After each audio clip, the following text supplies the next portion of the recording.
Brilliance Audio presents the unabridged recording of Fiancé by Friday by Catherine Bybee, performed by Tanya Eby.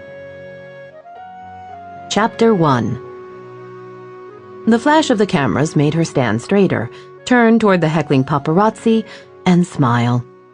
Lady Gwen Harrison knew the photographers weren't entirely sure who she was. Here in the States, the media didn't follow her around. The photographers saw an elegant woman who looked as if she might be a movie star, but in fact was nothing more than a daughter of a deceased duke. That wouldn't stop the paparazzi from cross-referencing her image and coming up with her name. Her brother, Blake Harrison, the current Duke of Albany, was quite popular in this country. And because of him and his group of friends, Gwen's own image had made many a paper. Gwen took one more glance over the heads of the photographers, smiled, and turned to walk away. She had work to do.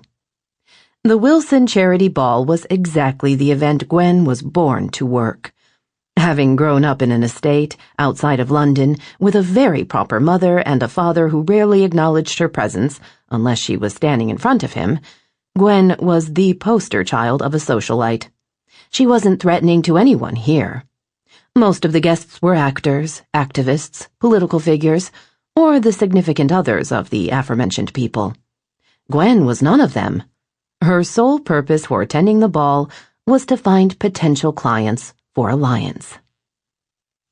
A waiter approached her as she stepped into the room and offered her a glass of champagne. She accepted it with a smile and moved into the room.